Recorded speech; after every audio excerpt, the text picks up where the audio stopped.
જય આદિવાસી, જય જવાન, ચૈતરભાઈ તુમ આગે बढ़ो, આજે આપણા સૌના લોકપ્રિય, આપણા આદર્શ નેતા એવા ભાઈ શ્રી ચૈતરભાઈ વસાવાના સમર્થનમાં આયોજિત સામાજિક સભામાં ઉપસ્થિત મહારાષ્ટ્ર, રાજસ્થાન, ગુજરાત, અલગ અલગ બધા જિલ્લાઓમાંથી અને રાજ્યોમાંથી પધારેલા આદિવાસી સમાજના સૌ યુવાનો, વડીલો, આગેવાનોને મારા જય જોહાર, જય આદિવાસી. મંચ ઉપર ઉપસ્થિત ગુજરાતભરના આદિવાસી સમાજ માટે હંમેશા જેઓ લડે છે એવા ભાઈ શ્રી અનંતભાઈ પટેલ, હંમેશા જેમણે ચૈતરભાઈની સાથે ખભે ખભો મિલાવી અને ગુજરાતભરના મુદ્દા ઉઠાવ્યા છે એવા શ્રી સુદાનભાઈ ગઢવી, ચૈતરભાઈની સાથે મળી અને આદિવાસી વિસ્તાર માટે, અમારી પાર્ટી માટે, ગુજરાત માટે હંમેશા જેમણે કામ કર્યું છે એવા ભાઈ શ્રી મનોજભાઈ સોરઠિયા, મહારાષ્ટ્ર અને રાજસ્થાનથી પધારેલા આદિવાસી સંગઠનોના સૌ આગેવાનશ્રીઓ, નિવૃત્ત આઈએએસ સાહેબશ્રી, બધાનો પહેલા તો હું ખૂબ ખૂબ આભાર વ્યક્ત કરું છું કે આ મુશ્કેલ ઘડીમાં બધા એક થઈને ભેગા મળીને ચૈતરભાઈની સાથે ઊભા છે. દોસ્તો, ચૈતરભાઈ વસાવાને સરકારે સ્થાપેલી, સરકારના પૈસાથી ચાલતી સરકારની અદાલતે 7 વર્ષની સજા આપી છે અને સરકારે સ્થાપેલી સરકારના નિયમથી ચાલતી અદાલતે જે સજાનો ચુકાદો સંભળાયો, એ સજા, એ ચુકાદો આ જનતાની અદાલતમાં લઈને અમે બધા આવ્યા છે કે તમને એ માન્ય છે કે નહીં. લોકતંત્રમાં સરકાર કે કાયદો કે વ્યવસ્થા આ બધી જ વસ્તુ કરતા સર્વોપરી છે જનતાનો ઈરાદો, જનતાના આશીર્વાદ, જનતાની આશા શું છે. સરકારની પોલીસ સ્ટેશન, સરકારના સરકારી વકીલ, સરકારની ફોરેન્સિક લેબોરેટરીઓ, સરકારનો ફરિયાદી, સરકારની તપાસ, સરકારનો દલીલ, સરકારનું બધું જ, પણ જનતાની અદાલતમાં સરકારનું ના ચાલે. આ જનતાની અદાલત ભેગી થઈ છે, આદિવાસી સમાજની અદાલત છે.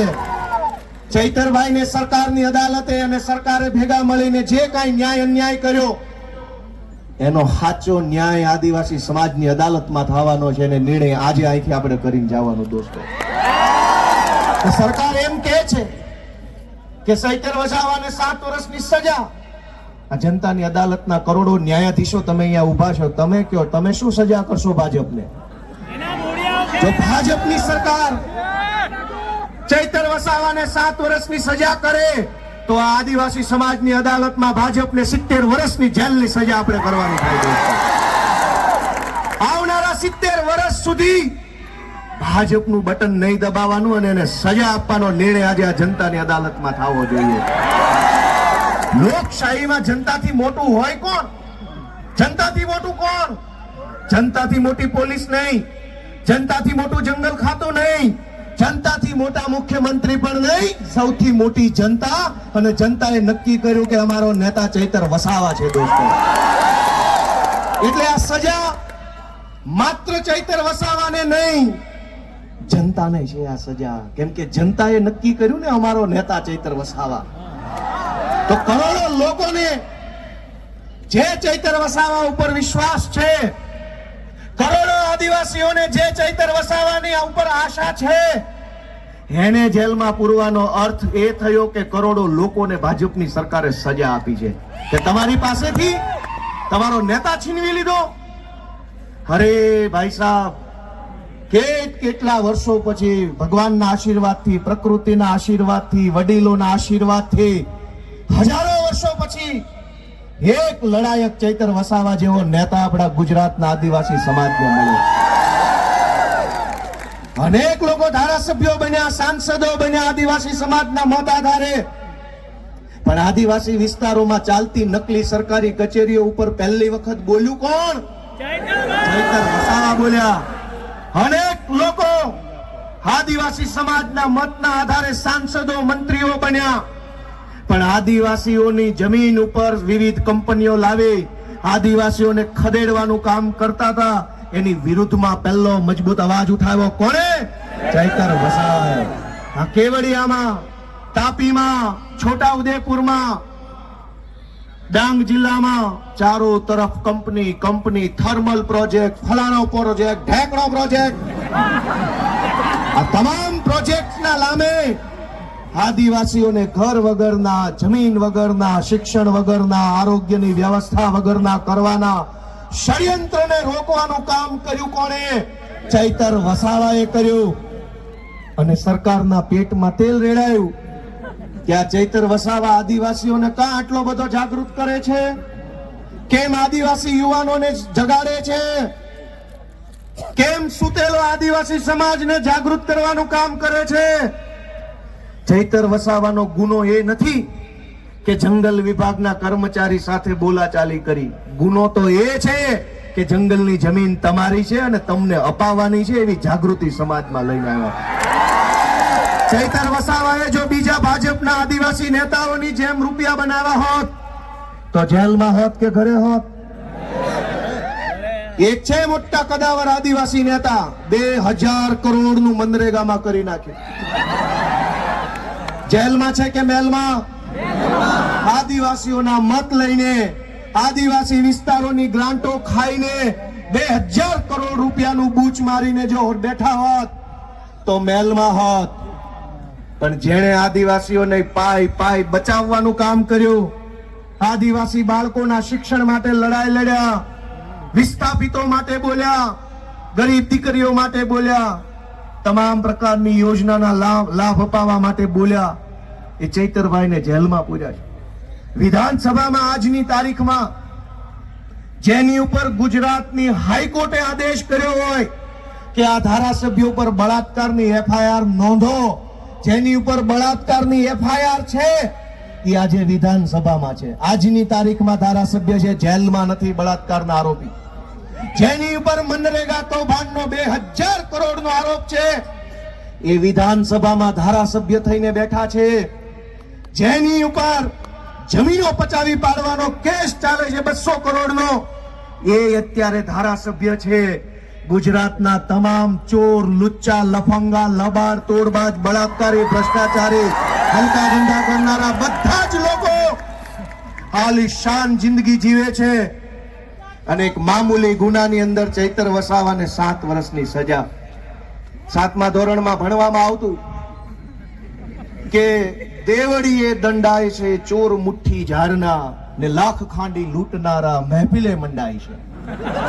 કરોડોના કૌભાંડ કરનારા લોકો વટથી ફરે છે અને આદિવાસી સમાજ માટે લડનારા ચૈતર વસાવાને જેલમાં પૂર્યા છે. દોસ્તો, મારી તમને એટલી વિનંતી છે કે લડાઈ બહુ લાંબી છે. આજે આપણે બધા અહીંયા ભેગા થયા છીએ, અહીંયા આકલા પડકારા, જુસ્સો, આમ કરી નાખું તેમ કરી નાખું કરીએ છીએ, પણ સાચું આમ અને તેમ કરવાનું ટાણું છે ને એ મતદાનના દિવસે આવતું હોય છે.